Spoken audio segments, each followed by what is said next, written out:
Greetings out there in YouTube land. This is Morris, man. As always, I thank you guys for coming to my channel. I just recently posted a video called Something's Not Right. And that video basically describes as far as some strange things that's been happening in my home. It's hard to explain and hard to dismiss. And after watching the video, I said, man, there's so many other things that I didn't mention. So I quickly put part 1 on that video. And here is part 2, because again, a lot of stuff I can't explain is happening in this house. And I thought that I would document this in the event that something happens to me. And they said, well, Derek Morris, man, did talk about that before something happened or whatever. I don't anticipate anything happening, but I'm like, I need to let everybody know, or let it be known that there's some strange stuff going on that I can't explain. So I put together a list of some more stuff that I didn't include in the first video that I think is pretty interesting. And here is one that's really interesting. One day, and this has happened at least 3 different times, I got a habit of, I won't say a habit, it's just you look out your window. You know, you look at your car, you know, you just check your perimeters to make sure that everything is okay and nothing strange is going on. And one day I looked out the window, it was nighttime. Now I had looked out the window previous to this and it was nighttime, maybe about 7 p.m. But then I looked again about 11 p.m. and I see my headlights on. I'm like, how the hell my headlights get on? So I run out to my car because I'm like, is somebody trying to jack my car? So I run out there. No, nobody's been in my car. My alarm is on, but my headlights are on. I'm like, I know I didn't leave them on, because if I left them on, I would have seen them at 7 o'clock when it's dark. There's no way I could have missed that. You know, looking out my window, looking at my car and not seeing my headlights on.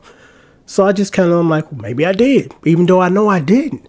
And then, you know, about 3 weeks later, I get a ring at my bell about 10:30 at night. So my neighbor said, you left your lights on. I'm like, again? I look out my window at least, 10 times, if not more, throughout the day. And then at nighttime, just to be looking.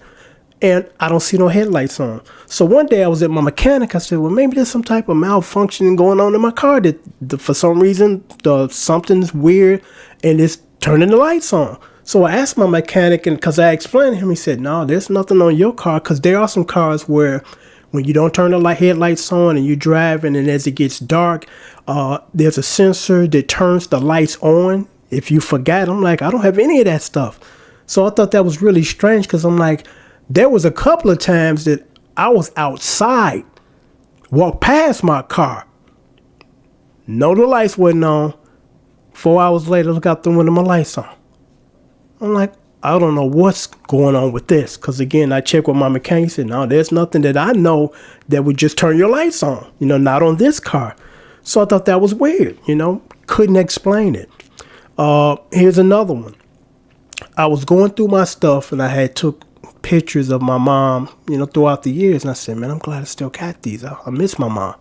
You know, she passed away in 2005. So mixed in with those pictures of my mom was a picture of me with my daughter's mom. And we were 16 when we took this picture. And I said to myself, wow, this would be nice to get my daughter, you know, because when we pass on, she'll have this memory of us when we were kids or teenagers. So I put that picture in my drawer. I put it in my second drawer because my first drawer got electronic junk. My second drawer have things that I keep near and dear to me, like as with most people. Because I remember this detective said, it's easy for burglars to come in and steal your stuff because your most valuable stuff is like 6 feet away from your body in your room, you know, in your drawer somewhere. So I put that picture in my drawer with intentions on giving it to my daughter within like the next 5 days. So I got the picture out because I'm like, I found some more pictures that I put in this little book and I'm going to give it to her. I couldn't find that picture. I tore that drawer up because I know I put that picture in that drawer. I took everything out of that drawer piece by piece, every slither of paper, everything. Couldn't find it. I said, well, maybe I'll put it back in the pile of the pictures that I got it out of and put it in the closet. I checked the closet. I couldn't even find the batch of pictures. All of them were gone. There was at least 100 pictures in that bag, you know. So not only I didn't find the picture that I put away to keep for safekeeping, I couldn't find the bag they had 100 pictures that it came out of.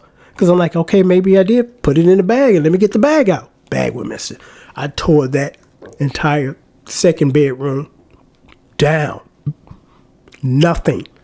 I searched that entire room. And I searched the other rooms because I'm like, maybe I...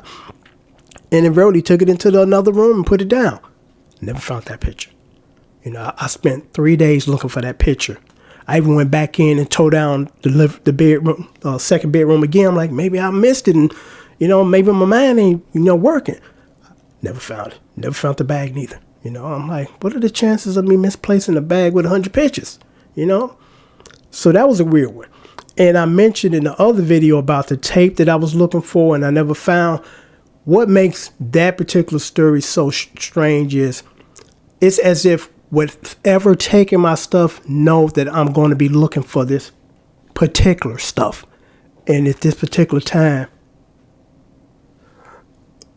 they take it, you know, because I'm like, because I know that I had the 2-track version, because I remember listening to it less than 2 years ago on DVD, because I dumped it down to CD, all that old tape, analog tape stuff.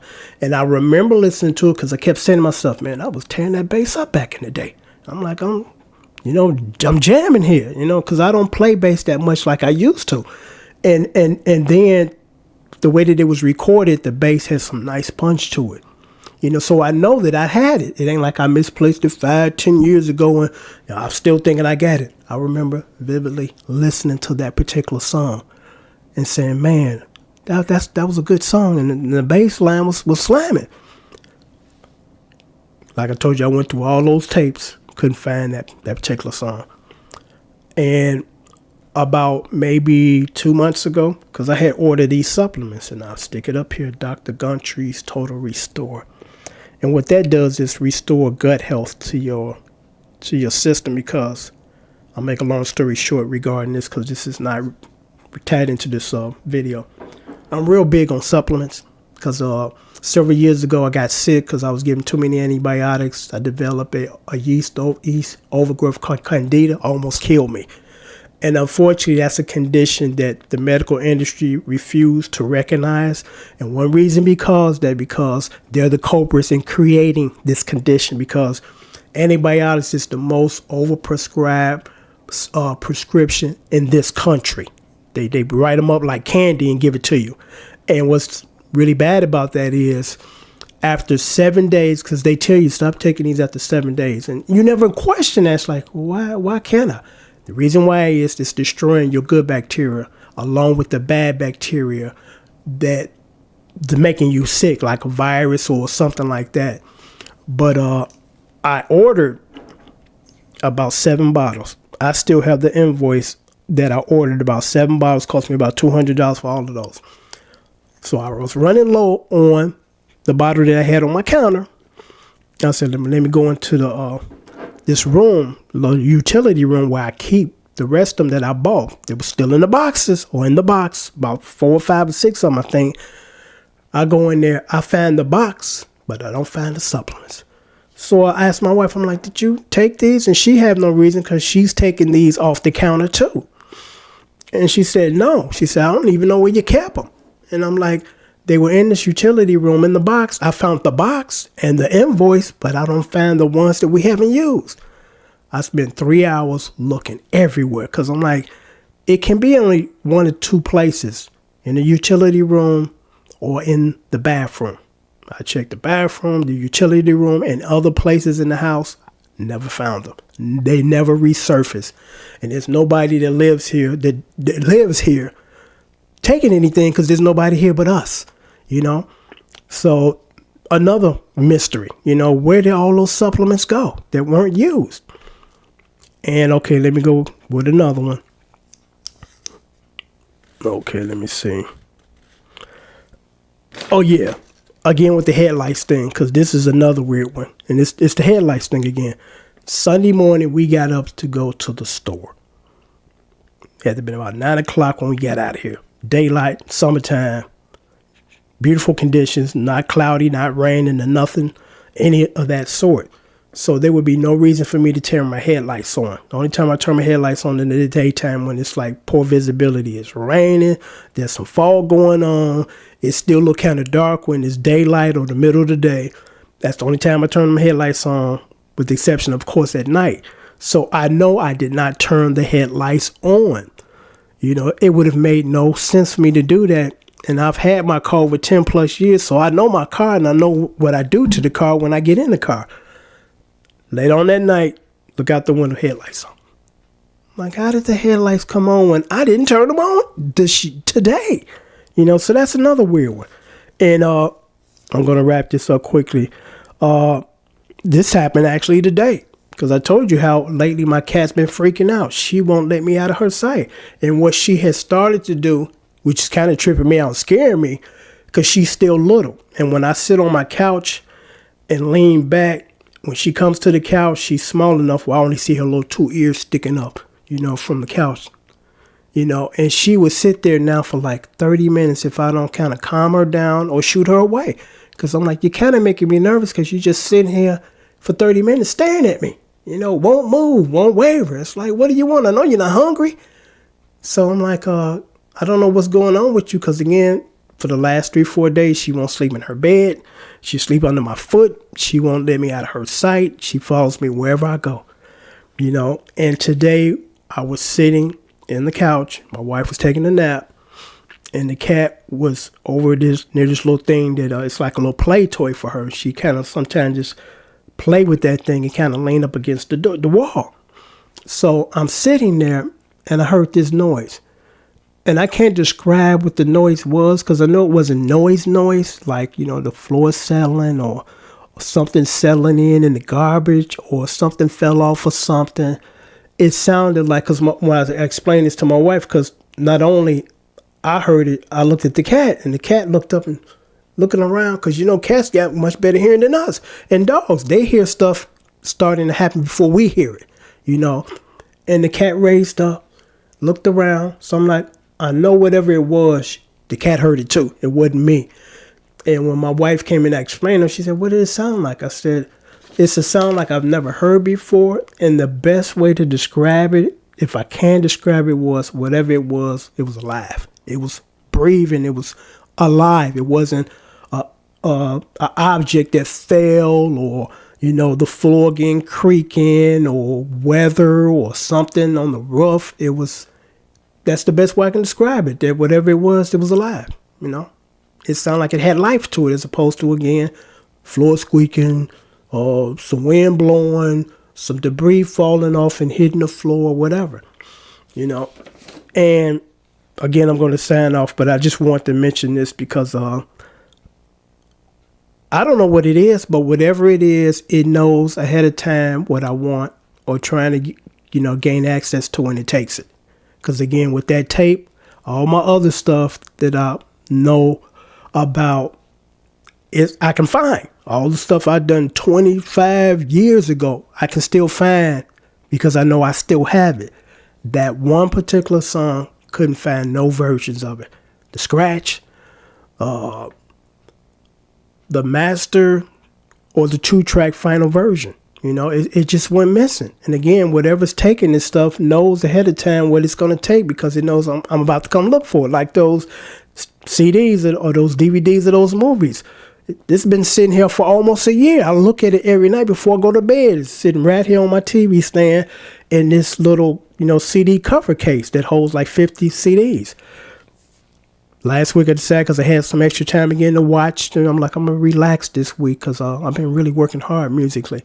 So I'm going to sit back for the next couple of days and just enjoy some of this stuff. The day I go look for it or to get ready to, you know, start watching, gone. Usually right here in this area where my TV's at, gone. Don't know where it's at. I know nobody came in here to get it because there's nobody in here to come in to get it. My wife don't even watch DVDs because she don't know how to work the DVD player. So I know she's not taking stuff and watching movies. And if she did, if she knew how to operate it, she would let me know. I went in and I was watching this and let's watch it together. So it just disappeared. I know I didn't throw it out. Here's a theory, and this is far-fetched, but there's a guy, he's an author. His name is Whitley Schreiber. Whitely. Last name is Strieber. He wrote a book about his encounter because he said that there are little people that are living in his house. They're very hostile and they take stuff. And I'm like, I'm not going to dismiss that as a theory because I'm like, I know that the stuff that I know that I had is missing. I know I didn't misplace it. I know I didn't throw it out. And again, my cat's freaking out. She's at the door meowing. And she never comes in this room. Come on in here. Come in. I want to show everybody you. Them think I'm making stuff up like this. She was at the door meowing. You know, it's like, again, she would not let me out of her sight for the last 3 days. She sat there under the couch just staring at me. It's making me uncomfortable. I'm like, is there something wrong? Are you hungry? Or are you sick? You know, what's going on that you just sit there for 30 minutes if I don't corral you out of the way or calm you down, that you just sit there and stare at me for like 30 minutes? Just staring at me. I'm like, well, am I about to get attacked by you or what? You know, but I'm going to sign off. I just thought that I would do a part 2 because, like I said, I didn't mention this stuff here in part 1. And then there's even actually more encounters, but I'm like, I'll say that for another video, but something's not right here. You know, and one guy said, you should put cameras, no, you should get the house blessed. Maybe there's some type of evil spirits. And I'm not dismissing that theory. But I told him, I said, you know what? We thought about it. Next year, we getting the fuck up out of here. We moving. Because I'm like, I've never experienced anything like this before. And I don't like it. You know, I'm like, I know something's taking my stuff or our stuff. You know, because all this stuff ain't just disappearing and we misplacing it or losing it. It's like something's taking it. I have not found this stuff. Because it'd be different down the line. I find it later. Oh, it was in this box. I never looked in that box or overlooked it. It's not here. The stuff is not here. You know, so on that note, I'm going to sign off and take care of you guys. Okay, Cotton. Okay, I'm going to let you down, little buddy. Calm down. Goodbye. I'm out.